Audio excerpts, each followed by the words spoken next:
Hello, welcome back to my channel. J'espère que tout le monde va bien, bienvenue dans cette nouvelle vidéo. J'espère que vous me voyez correctement, je sais pas au niveau des éclairages, bon je verrai avec le montage. Je tente de faire un nouveau type de contenu, j'en ai fait une fois, c'est un react. Le dernier react que j'avais fait c'est sur YouTube, je le faisais en live.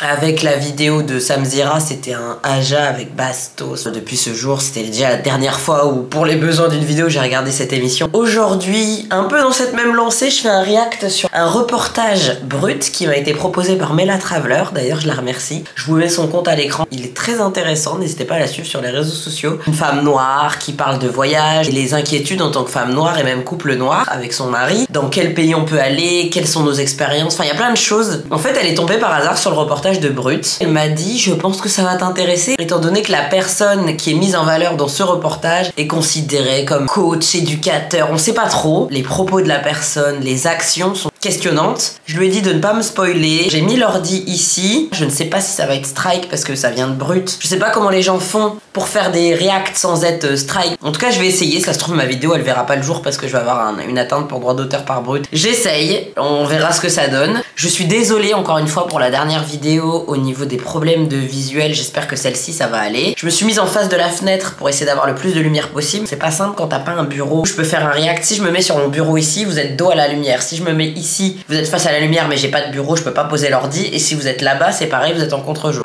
Écoutez, on fait ce qu'on peut avec ce qu'on a. Je mets les écouteurs comme ça évite d'avoir du son de la vidéo. Ça va être insupportable. Ça s'appelle Entraînement avec le coach le plus énervé de France. Le nouveau Pascal le grand frère, point d'interrogation. Déjà là, vous savez à quel point ça m'énerve.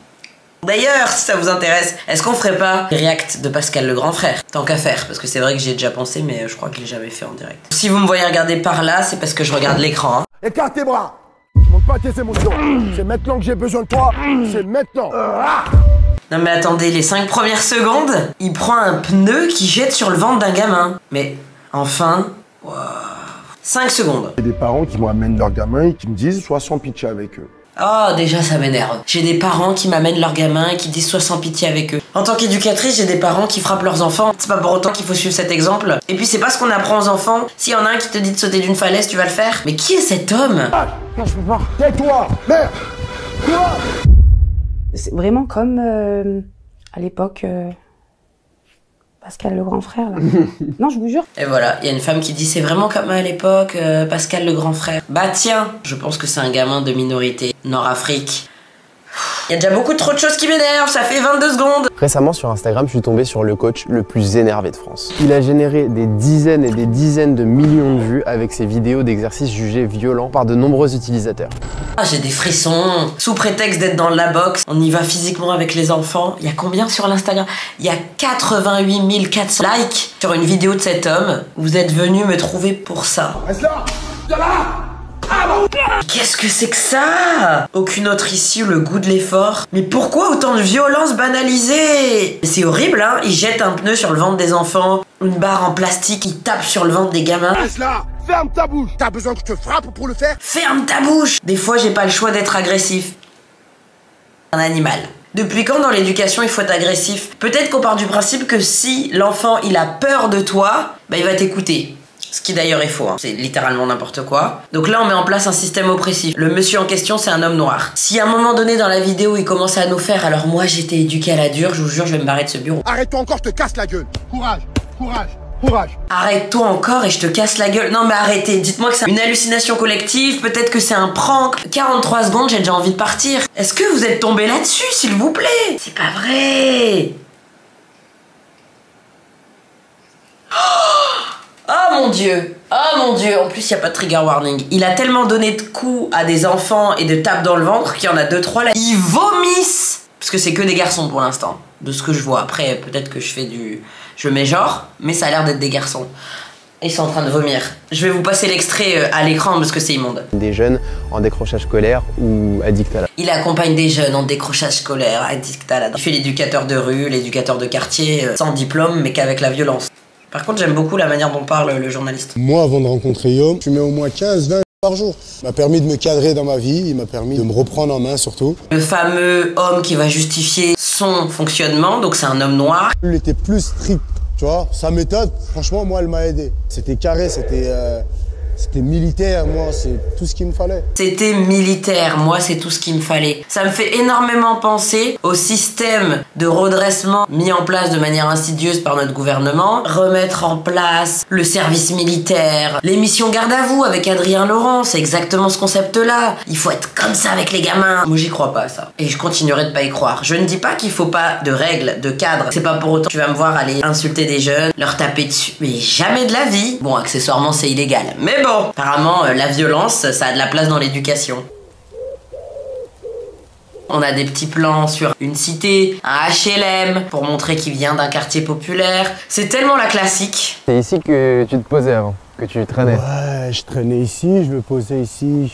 J'étais le fumeur du coin. J'ai la taille de mon bras. Je fumais au moins 15 à 20 J par jour. De toute façon, j'ai pas tellement à dire, c'est son vécu. Le mec, je peux pas le remettre en question. C'est la facilité d'utiliser une personne qui s'en est sortie grâce à lui. Et donc, ça justifierait tout son fonctionnement. On banalise la violence, on l'intériorise.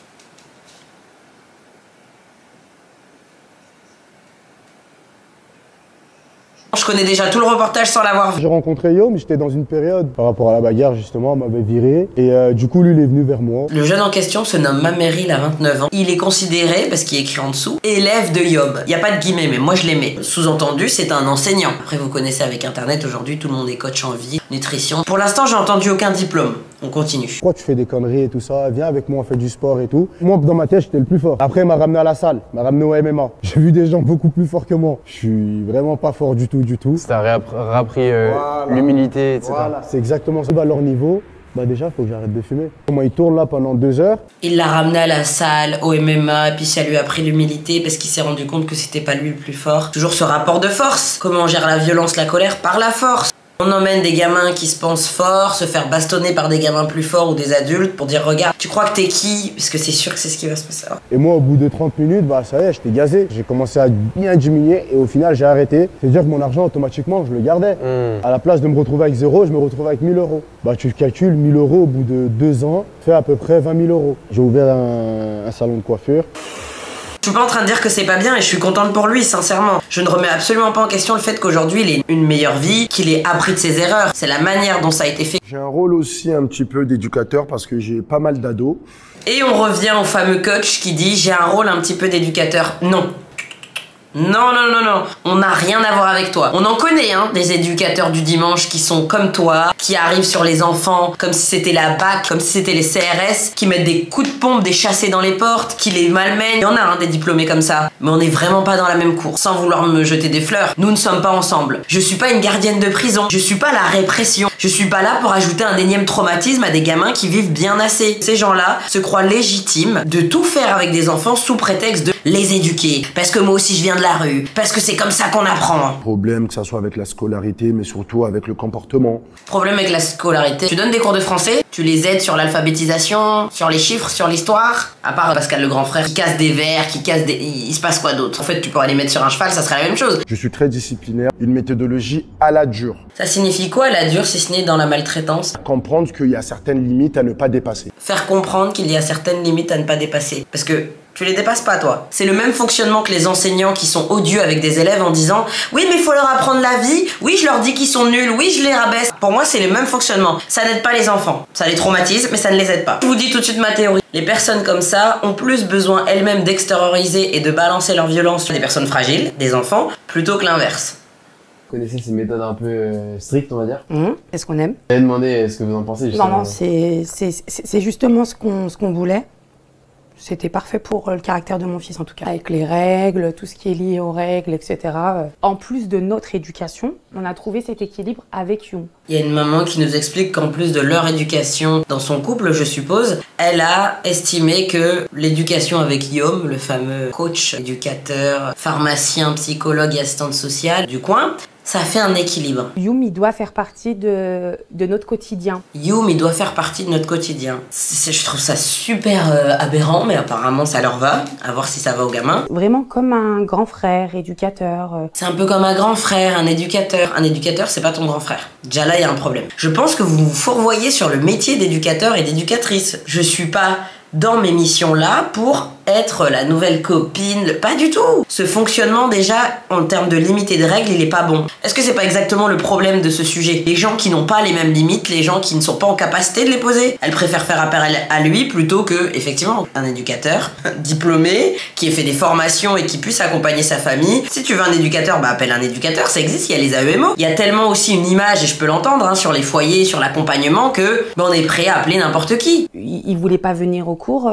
Youm il est venu devant la maison. Vous imaginez un éduc qui accompagne les jeunes en foyer, il peut pas aller devant l'école de chaque gamin parce qu'il va pas en cours. Bien sûr qu'il y a des méthodes et des choses, des fois on peut le faire. C'est au cas par cas et c'est aussi le principe de notre métier. Mais là t'es tout seul, bon je sais pas, d'ailleurs il doit être payé je sais pas combien pour faire tout ce qu'il fait. Là forcément il est tout seul, j'ai envie de te dire, il y a que ça à faire de glander devant la maison en disant bah voilà t'y vas, un point c'est tout. Si apparemment la force ça fonctionne. Oui, s'il faut retourner le matelas, moi il a l'autorisation de retourner mon fils pour qu'il se lève et qu'il aille à son cours. La mère explique que Yom a l'autorisation de retourner le matelas s'il faut pour que son fils aille à l'école, etc. On est vraiment sur de la violence pour la violence. Je suppose qu'ils sont pour aussi balancer des seaux d'eau sur les gamins. On est où? En fait, c'est de l'humiliation.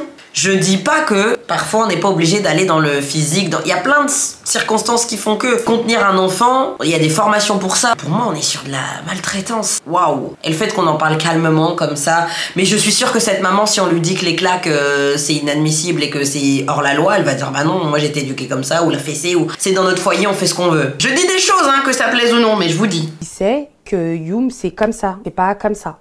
Il va en avoir plus peur, il va craindre un peu plus. Ok. Craindre, on va dire pas peur, mais craindre. C'est ça le petit plus qu'il y a avec lui, c'est qu'il le craint. Il craint un peu plus, ouais. Il craint un peu plus. Elle a exactement résumé la situation. Il sait qu'avec Youm, c'est comme ça, c'est pas comme ça, c'est comme ça. Il va en avoir plus peur, il va le craindre. Bah félicitations, vous avez réussi à faire que votre fils craigne l'adulte. Il soit soumis à l'adulte. Y a pas d'autre mot. Ton fils est soumis à ce mec parce qu'il a peur de se prendre un aller-retour. On n'a pas la même notion, effectivement, d'éducation. Sur l'élastique, ça marche. Il s'appelle Jessim, le gamin. J-E-2-S-I-M. Il a 13 ans. Vu les cheveux bouclés et le teint qu'il a, il est métissé et je pense que le père, ça doit être un nord-africain. Je veux tout faire pour que ton élastique, il reste toujours tendu. Donc accroche-toi. C'est bon, on a vu le père. C'est un mec d'origine, je pense, nord-afrique. Donc accroche-toi. Pleure pas que je te crie pas dessus. Avant de commencer, il a dit « Ne pleure pas pour pas que je te crie dessus ». Il y a les parents qui regardent. Il y a peut-être quelque chose à dire, non ? À tout moment, c'est pour dire Ouais, on pleure pas, on n'est pas des... Comment tu veux que ton gamin après se construise correctement, qu'il grandisse avec ses émotions et qu'il les accepte? Donc ton fils demain, il lui arrive quoi que ce soit, il est triste juste, mais il peut pas pleurer. C'est d'une violence. Ces familles-là méritent d'être accompagnées par un éducateur ou une éducatrice. Allez, on met un peu de rythme, hein. T'es bien, tais-toi, tais-toi. C'est bien, mais le gamin, je pense qu'il fait pas de sport parce que là, il en peut plus. Il a dû faire un tour, je pense, de terrain. Et lui, il commence à élever la voix. Il dit allez, tais-toi, tais-toi, je veux pas l'entendre. Allez, on continue. Donc en fait, tu l'encourages pas parce que dès qu'il dit j'en peux plus, je suis fatigué, tu dis tais-toi, on continue. C'est maintenant que j'ai besoin de toi. Tais-toi, on y va. Tais-toi, merci. Tais-toi juste et concentre-toi. Il lui dit tais-toi, merci, c'est maintenant que j'ai besoin de toi. Tais-toi, merci, juste tais-toi. Même moi, je me sens mal en fait. Je me sens agressée. Je suis pas bien devant la vidéo. Regarde, je vais tout doucement là. Alors mets-la en veilleuse, merci. Regarde, je vais tout doucement, alors mets-la en veilleuse, merci. Parce qu'il doit te féliciter là. Je suis à 6 minutes 42, hein, il y en a 13 minutes 56, j'en peux déjà plus. Tais-toi. Courage. Et puis il le fait accélérer, là il l'insulte, je veux pas dire le mot. Il lui dit tais-toi, et il continue. Allez, on monte. Je sais pas ce qui va se passer après, mais... Regarde, on y arrive là. Super, on y est arrivé, on y est arrivé. Bien joué, Jess. Super. Bien joué. Il dit super, arrivé à la fin, c'est bien joué, bravo, félicitations. Bah tu m'étonnes, t'es plus poli quand t'arrives à côté des parents, même si bon, je pense qu'ils s'en foutent. Et il lui dit ouais, c'est bon, tu m'as saoulé le jeune, j'ai peur qu'il se prenne, je sais pas quoi. Tu vois, à chaque fois je te fais sortir de ta zone de confort, tu veux négocier à chaque fois. Chaque fois je te fais sortir de ta zone de confort, tu veux négocier. Arrêtez d'employer des termes que vous maîtrisez même pas, c'est pas sortir de sa zone de confort que d'insulter un gamin. Hein. Et là t'as 30 ans, t'insultes un gamin de 13 ans, mais la honte. Tout à l'heure tu voulais quoi? Tu voulais abandonner, tu me dis je peux pas le faire. Pourtant, tu viens de le faire. Pourquoi en plus c'est forcément ce type de public qu'on met en avant dans un documentaire comme ça? Tu vas pouvoir aller boire et si on a besoin de faire un deuxième tour, on fera un deuxième tour. Sors de là, marche. Tu vas pouvoir aller boire, bah c'est trop gentil d'autoriser un gamin de boire. Et si jamais il faut un deuxième tour, je vais te faire un deuxième tour. En fait, c'est vraiment le chaud-froid. Il t'envoie du positif, bam, il reprend. Quelle horreur! Et puis il est comme ça, il est froncé, il est toujours énervé là. Vous, ça vous fait pas un petit peu mal de le voir dans la douleur? Non, non, du tout, au contraire. Pour la première fois, on entend le père parler. Quand vous voyez votre fils comme ça dans la douleur, ça vous fait pas un petit peu mal, un peu? Il dit non, non, au contraire. Pour lui et les enfants d'aujourd'hui, je pense que c'est ce qu'il leur faut. Les enfants d'aujourd'hui, je pense que c'est ce qu'il leur faut. Oh, il nous saoule aussi, les gros boomers, alors qu'il est trop jeune pour être un boomer. C'était mieux avant. Ça l'a beaucoup canalisé et maintenant il prend beaucoup plus sur lui qu'il y a 2 ans, 2 ou 3 ans en arrière. Ça l'a beaucoup canalisé, maintenant il prend beaucoup plus sur lui. En fait, il cache juste ses émotions. Super! Hâte de le voir grandir et qu'il explique quelque part sur internet ou je ne sais pas à qui, à quel point il a été traumatisé par cette éducation, soutenue par ses parents. Ce qu'il a fait, c'est qu'il a fait une bagarre à l'école. Donc moi, tout de suite après, ce que j'ai fait par réflexe, j'appelle Youm. Puis qu'est-ce qui s'est passé? Il s'est mangé une grosse charnée par Youm parce qu'en fait, pour lui, c'est inadmissible de faire ça. Il dit que c'était vraiment, grossièrement, c'était vraiment une... T'es le père et tu laisses un homme parler comme ça de ton fils. De qualifier ton fils de grosse. Et du coup, toi-même, tu considères pas ton fils. Au lieu de s'attaquer à la base du problème, ça c'est vraiment le gouvernement. Au lieu de s'attaquer au harcèlement scolaire, les causes, etc., on préfère déplacer l'enfant victime. On préfère... Là, il va pas à la base du problème. Ok, il y a la bagarre, mais c'est quoi la cause? Est-ce qu'il se bagarre parce qu'il y a de la violence en lui? Est-ce que je serais surprise? Je questionne, ce qui est accessoirement mon travail. Personne pour l'instant, au bout de 8 minutes de vidéo, s'est questionné. On en est encore là, hein. Violent comme mot. Oui, mais c'est pour que ça soit impacté. Donc si tu traites ta fille de PUTE, tu penses que ça va l'aider à arrêter d'avoir une vie avec les hommes ou je ne sais... C'est comme ça que tu fais l'éducation S à tes enfants? D'accord. J'ai des parents qui viennent me voir et qui m'amènent leur gamin qui joue au tennis, qui me disent niveau combativité, ils baissent beaucoup les bras. Mentalement, c'est encore un peu trop faible. Je peux le comprendre, mais moi, il y a des parents qui viennent me voir en me demandant sur un cours de tennis, est-ce que vous pouvez pas être plus combatif? Allemand, ils sont un peu trop faibles. Toujours des adjectifs absolument négatifs. J'ai pas vu une seule fois lui, les parents valoriser un jeune. Pour l'instant, j'en vois pas. Toujours vers le bas. Que j'aime bien ta méthodologie, je veux que vraiment tu le renforces. C'est de la masculinité toxique. Je rappelle qu'il est contre le fait qu'ils doivent pleurer, dire qu'il est fatigué. Et on n'est pas faible. Comment t'apprends à des jeunes là de se construire et après vous vous étonnez que c'est des grands adultes qui soient incapables de sortir leurs émotions et que du coup ils tapent dans le mur? Bah à votre avis, ce que je suis en train de dire c'est qu'il faut s'attaquer à la base du problème. Si l'arbre il est pourri, il faut choper les racines. Ça sert à rien d'enlever toutes les pommes. Mon rêve c'est d'être footballeur. Tu vas aller le chercher. Il faut du courage. Quelle horreur, il a dit ton rêve c'est d'être footballeur et il tape sur le ventre d'un gamin. C'est quoi le rapport? Le football et le fait de se faire taper dans le ventre, c'est quoi le rapport? Bah qu'il fasse des entraînements de foot. Et puis encore la méritocratie. Encore un sujet, d'ailleurs si vous intéresse que je fasse une vidéo très longue sur le sujet parce que j'ai beaucoup de choses à dire, j'en parle régulièrement sur TikTok parce que la méritocratie n'existe pas. Et il y a combien de personnes talentueuses qui ne seront jamais footballeuses? Et là c'est les béabas. Si tu veux continuer à rester champion de France de ta discipline, tu te dois de travailler. Lève tes mains! Si tu dois être champion de France de ta discipline, tu dois te travailler. Et il tape sur le corps d'un gamin torse nu comme ça sur un poteau. En description de ce réel, c'est dans la difficulté et la douleur. Quelle horreur. T'es champion de France! Il lui tape dessus, il dit t'es un champion de France! Rends fort ton esprit. C'est juste ton esprit qu'il faut rendre fort. En fait, c'est du développement personnel, version banlieue, version cité, version violence. Ah là là, je sais que je n'arrête pas de dire ça, mais il n'y a rien qui va dans cette vidéo. Je suis atterrée par le nombre de likes, le nombre de personnes qui suivent cet énergumène. Et pourquoi on doit frapper des gens avec des pneus? Pourquoi on me voit frapper des gens avec des pneus? Parce que ces personnes vont commencer un sport de combat, donc je me suis permis de prendre un pneu et leur taper sur l'abdomen. Pourquoi tu tapes sur les gens avec un pneu? Il dit bon il y en a ils veulent commencer un sport de combat, donc j'ai pris un pneu pour leur taper sur l'abdomen. Il y a aucune justification. Pourquoi tu manges une glace? Parce que j'étais chez le glacier puis j'ai acheté une glace. Les deux sont assis sur des pneus. C'est symbolique. En Thaïlande, ils ont pour habitude de les taper avec des bâtons. En Thaïlande, ils ont l'habitude de les taper avec des bâtons. Et c'est bien. Il y a des pays comme au Congo où il y a des gamins qui sont dans des mines pour aller récolter du coltan. Du coup, on fait la même chose ici. Merci. Moi, je me suis dit, on est quand même en France, un bâton, ça fait quand même un peu mal. Pourquoi pas prendre une roue? Il n'y a pas la jante dedans. C'est une matière qui est en caoutchouc. Moi, je me suis dit, on est quand même en France, un bâton, ça fait quand même un peu mal. Alors, je me suis dit, pourquoi pas prendre un pneu? C'est un enfer, cette vidéo. Regarde-moi bien, je t'ai ramené un pneu. Ça doit pas te faire peur. T'as repris le MMA, je vais t'accueillir dans mon groupe. Pour éviter l'appréhension des coups, je veux voir jusqu'à où t'es capable d'y aller. Il reprend l'enfant qu'on a vu tout à l'heure, t'as repris le MMA, je t'accueille dans mon groupe pour le MMA et pour pas que t'aies peur de la douleur, voilà, je vais te mettre des coups avec un pneu. Si jamais ils apprennent pas leur fiche pour le code, je leur fais bouffer les feuilles de papier. Tout est une question de cohérence. Si jamais c'est pas assez, je les ligote avec des ceintures de sécurité, avec des cascadeurs, comme ça ils font des tonneaux. Puis à force, jamais rater des séances de code. Même quand t'as mal, on va te demander de le garder pour toi. Ça se voit qu'il a pas envie d'être là. Il y a pas un sourire, il regarde même pas dans les yeux. J'ai vraiment de la peine, j'ai envie de contacter ce gamin et lui demander s'il va bien. Tu peux pas montrer tes faiblesses aux gens. On vit dans un monde, si tu montres que t'es faible, on te... Quand tu vas mal, garde-le pour toi, tu peux pas montrer tes faiblesses. C'est bien ce qui me semblait. Vous avez vu, hein? J'avais la vision.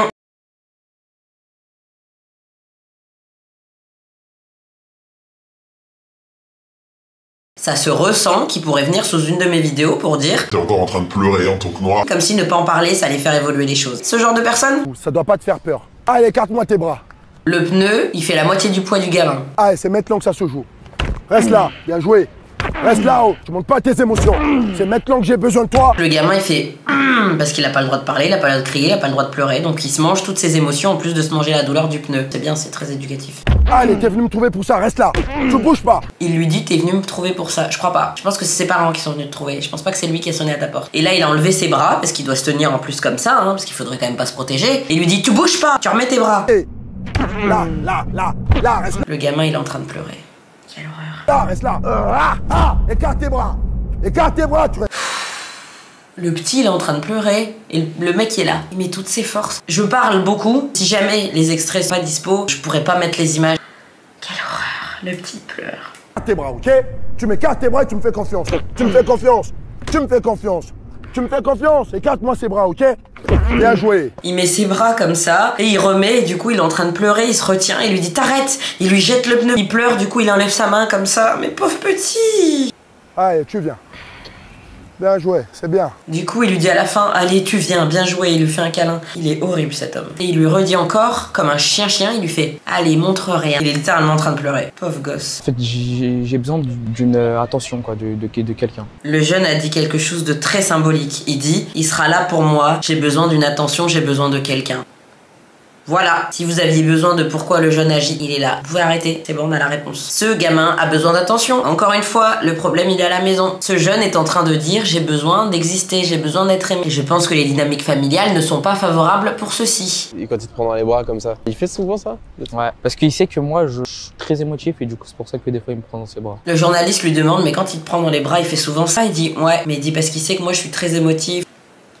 Faut parler aux personnes concernées, je vous le dirai dans chaque vidéo de chaque thématique. Le jeune, c'est la personne concernée, la personne centrale de la vidéo, c'est lui qu'on aurait dû entendre depuis le début. Y a pas un éducateur pour parler? Parce que là, on est à la fin de la vidéo, il reste 2 minutes, je suis assez inquiète, hein. Et ça te fait quoi? Bah je me ressens tranquille, alors j'oublie tout. Quand il est dans les bras de Yo, il se sent tranquille, il oublie tout. Le gamin, il a juste besoin d'un câlin, d'être aimé. Y a personne pour chérir, câliner cet enfant, lui donner de l'attention. Alors vous, avec votre œil d'experte, vous en pensez quoi de ces méthodes? Ah, une femme psychologue du sport. J'aurais préféré une éducatrice ou un éducateur, mais bon, je suppose que ça va être elle, la professionnelle, la première de la vidéo. Les idées reçues qui seraient dans les bootcamps ou dans les centres de rééducation américains, dans les films. Mais il y a une différence entre les films et la réalité. Elle dit que c'est des idées reçues dans les centres de rééducation, les bootcamps, comme ils appellent ça aux États-Unis, mais c'est ce qu'on voit dans les films en gros et que c'est pas la vérité. À la limite, crier, j'ai envie de vous dire, c'est pas la part qui m'inquiète le plus. Mais les coups de pneu, sérieusement. Bien sûr qu'il peut y avoir une espèce de ton un peu fort qui va pousser. Elle a dit que crier, à la limite, c'est même pas ça le pire, parce que effectivement, dans certains efforts physiques pour te soutenir, il y a des gens même à la salle, ce que je peux carrément comprendre. Mais elle dit les coups de pneu. Mais le faire pousser pour essayer d'aider dans les intentions. Elle dit mais le gros mot que je vous ai pas dit tout à l'heure, le là, ta bouche. Montre pas tes émotions. Les émotions c'est pour les faibles. Heureusement qu'elle reprend. Les émotions c'est pour les faibles. En 2024 on peut pas soutenir quelque chose comme ça. En 2024 on peut pas soutenir quelqu'un comme ça. Merci. Vraiment j'ai l'impression qu'on l'a foutu à la fin pour la bonne conscience. Elle parle à 1 minute 30. Mais dans un cadre martial par exemple, au MMA il faut pas montrer qu'on a une faiblesse. On peut ne pas montrer son émotion parce qu'on la gère, mais pas parce qu'on est faible. C'est deux choses différentes. Elle rebondit sur le journaliste qui lui dit oui mais au MMA il faut pas montrer ses émotions etc. Elle dit mais on peut ne pas montrer ses émotions parce qu'on les gère mais pas parce qu'on est faible. J'ai limite envie de terminer la vidéo là-dessus, il reste plus grand chose. Pas en vous hurlant dessus et en vous demandant de taire vos émotions que vous gérez vos émotions. Non, vous les foutez sous le tapis et puis ensuite vous reproduisez des choses plus tard. En faisant taire vos émotions, vous les foutez sous le tapis puis vous reproduisez plus tard. C'est ce que je vous disais. Là, on est sur des jeunes gens, leur cerveau est pas fini, c'est en pleine construction. Ce sont des jeunes gens, leur cerveau n'est pas fini, ils sont en construction. Exactement, je vous l'ai dit, ce sont des enfants. Ils sont tous mineurs. Pour recevoir en cabinet des adolescents qui ont vécu ce genre de choses, les dégâts psychiques, ils sont costauds. Les dégâts psychiques, ils sont costauds. Sans déconner. Vraiment intéressant qu'elle ait le droit à 2 minutes de parole à la fin de la vidéo quand même. Hein. Vous pouvez être un très très bon soldat, faire tout bien comme il faut et être extrêmement malheureux à l'intérieur. Merci d'avoir regardé la vidéo dans son intégralité. Et elle a très bien résumé. Vous pouvez être un très très bon soldat, faire tout bien comme il faut et être très malheureux à l'intérieur.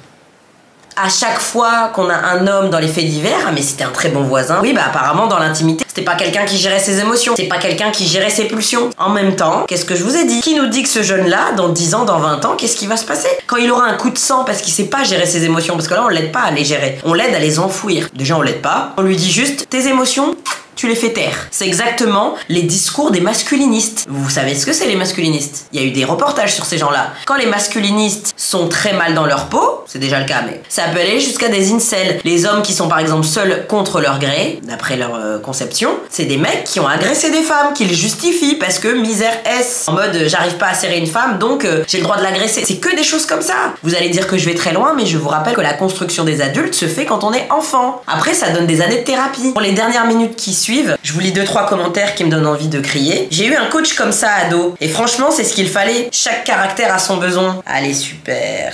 Une autre personne qui dit bravo Yom, il se comporte comme un grand frère. Et c'est ça les jeunes ont besoin. Parce qu'un grand frère, ça bat ses petits frères. La vie est dure. Ce type d'entraînement est nécessaire pour affronter les difficultés. Est-ce que j'ai besoin de vous dire que les 3 derniers commentaires, d'après les pseudos, sont postés par des personnes de minorité?